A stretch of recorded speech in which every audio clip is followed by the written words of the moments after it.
Haleluya, haleluya, haleluya, puji Tuhan.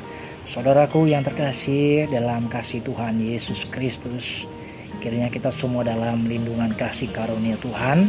Apapun yang kita hadapi dan kita alami saat ini, tetap berlindung pada kasih karunia Tuhan.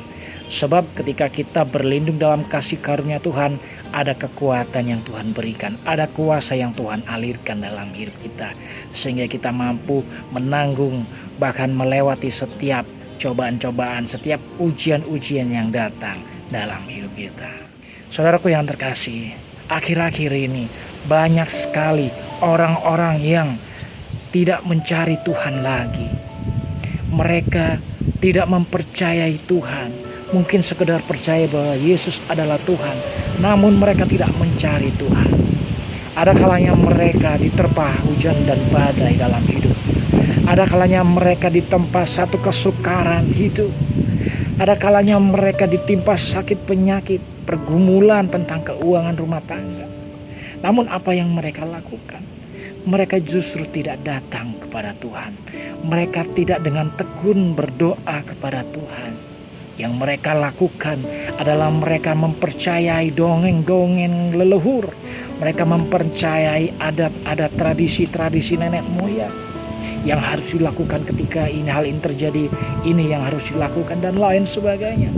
Bukannya mereka datang kepada Tuhan, mempercayai dan semakin belajar mempercayai Tuhan, mempercayai janji-janji Tuhan. Namun yang mereka lakukan adalah mereka percaya terhadap hal-hal yang demikian, hal-hal tahayul, dongeng nenek moyang. Dan itu sangat menyakitkan hati Tuhan. Saudaraku, saatnya kita kembali kepada kebenaran firman Tuhan. Apapun yang kita hadapi saat ini, tetap kembali kepada jalan yang benar. Tidak ada jalan yang benar, tidak ada cara yang benar dalam menyelesaikan setiap masalah kita. Tidak ada solusi yang dapat menyatakan bahwa hidup kita dipulihkan selain hanya di dalam Yesus Tuhan. Dia adalah pemberi solusi dan Dia adalah solusi itu. Solusi dalam setiap permasalahan hidup kita. Jadi jangan ragu ketika masalah hujan badai menerpa hidup kita. Tetap datang kepada Tuhan, tetap belajar mempercayai Tuhan. Bagaimana kita dapat mempercayai Tuhan? Perdengarkan firman Tuhan.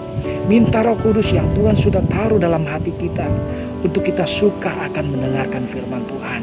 Saudara, bagaimana kita dapat mempercayai Tuhan? Kalau kita malas membaca dan merenungkan firman Tuhan, bagaimana kita bisa mempercayai Tuhan? Saudara tahu, mempercayai Tuhan artinya mempersembahkan sesuatu kepada Tuhan. Yaitu apa? Mempersembahkan hidup kita kepada Tuhan dalam kuasa otoritas mutlak tangan Tuhan. Itu mempercayai Tuhan. Artinya apa, saudara? Ketika kita benar-benar percaya dengan benar akan Tuhan, apapun yang kita hadapi, apapun yang kita alami, kita tetap akan bertahan dalam iman kita terhadap Tuhan. Maksudnya itu. Nah, ketika kita bertahan, Tuhan memberikan kita kekuatan. Tuhan kita memberikan kuasa, power yang luar biasa, kuasa yang tak terbatas itu ada dalam hidup kita, memenuhi hidup kita, memberikan kita kekuatan.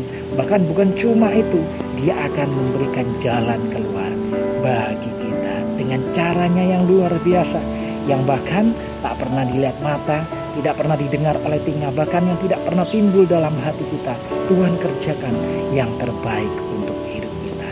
Jadi tetap percaya kepada Tuhan. Apapun yang terjadi saat ini, gelombang badai, hujan badai, petir menyambar dalam hidup kita, tetap percaya kepada Tuhan. Kita memiliki Allah yang hidup, bukan Allah yang mati.